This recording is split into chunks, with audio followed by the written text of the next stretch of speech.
Le ministère public, près le tribunal de paix de Kinshasa Ponkasavubu et la partie civile Shindano Kamba Kamba, premier président de la Fédération des personnes handicapées, poursuivent le prévenu Kampepe Amissi Billy Léon pour faux en écriture et usage de faux. De fait, qui remonte au 20 août 2021.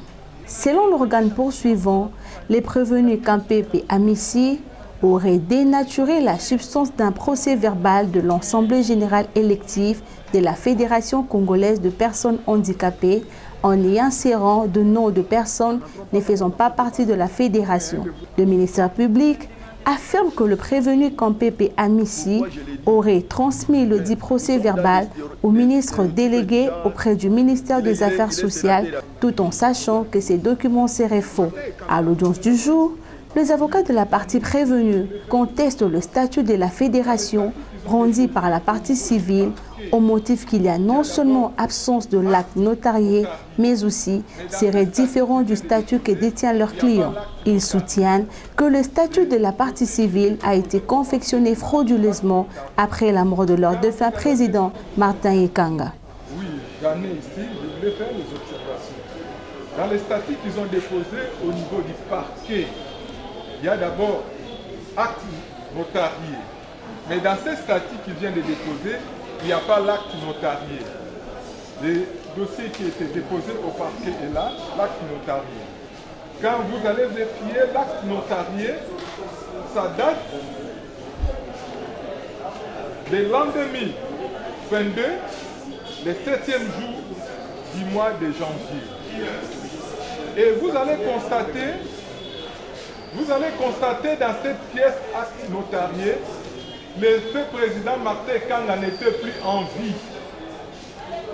Le feu Martin Ekanga n'était plus en vie. Nous avions interrogé l'Internet.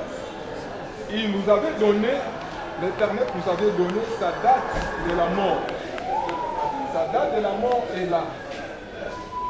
Mais quand vous constatez dans ces statuts, c'est après. Après sa mort, on est allé notarier. Deuxièmement, quand vous allez compulser ces statuts,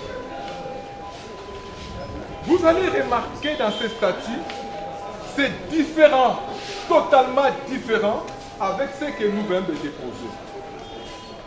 De l'article 1er jusqu'au dernier article, il n'y a aucune ressemblance des articles. Aucune ressemblance des articles. Donc la partie civile a confectionné son statut. Ont été trouvés au niveau de la direction des cultes et associations du ministère de la Justice. Les avocats de la partie civile, pour leur part, affirment que le statut brandi par elle serait pris à la direction des cultes et associations du ministère de la Justice. Ils soutiennent que c'est leur défunt président qui avait refusé de notarier leur statut pour ses raisons personnelles. Ont été trouvés au niveau de la direction des cultes et associations du ministère de la Justice. C'est elle qui nous a produit cette copie. Au besoin, le tribunal pourra, nous avons suggéré la fois passée, par réquisition, demander confirmation de lequel des statuts est véritablement le vrai. Celui que nous vous produisons, nous venons de l'avoir, comme nous l'avons dit, nous étions en train de l'attendre de la direction des cultes et associations du ministère de la Justice, qui est la direction habilitée à accorder les agréments pour permettre le fonctionnement des associations. Et la Fédération congolaise des personnes handicapées. C'est ce que dit le statut. Qui c'est qui? Donc c'est moi. Moi j'étais son vice-président. Martin Kanga. De Martin Kanga. Okay. Quand Kanga est décédé, ouais, on a convoqué une première assemblée pour désigner celui qui devrait assumer l'intérim. Qui a convoqué? Le comité exécutif qui existait. Et on a confié cette charge. Oui, on avait confié cette charge au doyen d'âge. Y a-t-il un PV? Il y a un PV. Il y a un PV pour ça. Il y a un PV par rapport à oui, ça? Oui. Première assemblée générale? Si. Donner le PV. C'est versé au dossier? Oui. Oui, c'est versé au dossier. Oui. Si d'autres brandissent cela, c'est moi et le président Kanda qui avions présidé la confection de ce statut-là. Pourquoi le président avait refusé que celui-là ne soit pas notarié?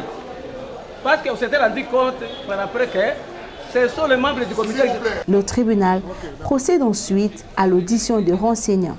Le premier renseignant, le secrétaire général de la fédération, affirme qu'après la mort de leur défunt président, Martin Ikanga, il y a eu une assemblée générale qui aurait voté les prévenus comme nouveaux présidents de la fédération. Avant la mort de Kanda, nous avions 3 vice-présidents. Shindano, Zalaki na Balema, Zalaki na nani na non nani akufa nani Badibanga Kapena. Voilà. Badibanga Kapena. Bamonde de Bazalaki la vice-président. Bazalaki to Bazali. Bazalaka, Bazali. Président Chiakufi, nous devons nous organiser quand même. La vie Mukanda officiellement na commune vice-président, puisque Nani, comme ils étaient à 3, comme vice-président, Moko Akufa, Balema Akenda Naye, Kotikana na Fekopia, Ngana Yeka, le vice-président Shindano et moi. Alors je lui ai fait une lettre écrite officiellement, transmis copie partout. La Sengi Naye, monsieur le vice-président, convoqué réunion. La date Olingi, la lié Olingi pour que nous puissions trouver intérêt d'attendre après la mort du chef. Vous avez demandé à ce monsieur le président convoqué. Qui doit convoquer? Non, je lui ai dit ceci. Attends. La lettre là, elle est là. Vous avez cette lettre là? C'est Shindano. La lettre là. J'ai la lettre. J'ai avec moi. Donnez-nous la lettre. Vous l'avez écrit à Shindano. J'ai demandé de faire quoi? De convoquer une réunion. Il a accusé réception. Mais dans sa réaction, il est chef Nabiso, à partir du ministère. Ministère Nabiso. Votre ministère de tutelle? Oui. Nous voulons nous retrouver pour qu'on trouve intérêt d'attente, puisque le président est déjà parti par les religieux. Je n'ai pas compris. L'Afrique européenne est apolitique. Mais comment lui va nous dire que non, j'ai eu le pouvoir, puisqu'il a convoqué les politiciens, il a convoqué les religieux, et automatiquement il est devenu président et a fait copier. J'ai dit non, non, là ça devient maintenant... Et la conséquence que vous avez fait? C'est là où j'ai maintenant sollicité au niveau du ministère qu'on convoque une assemblée générale. Vous avez convoqué l'assemblée générale? Oui. Et à l'assemblée générale, qu'est-ce que vous avez fait? À l'assemblée générale, nous avons adopté tous pour M. Campin Billy Léon. Vous l'avez écarté sur base de quoi? Sur base de quoi? C'est vos statuts, donc il a été présenté par la Ligue provinciale de Kinshasa. On renvoie d'abord parce qu'il y a d'autres causes. Donc le tribunal s'estime suffisamment éclairé à cette cause. Le tribunal renvoie la cause pour la poursuite de l'instruction et plaidoirie. Et le réquisitoire du ministère public. On renvoie à 3 semaines. À 2 semaines, 3 semaines. 3 semaines, à 3 semaines au 20. Hein? Ok, ça va? Le 21 hein? 2023. La remise est contradictoire à l'égard de toutes les parties.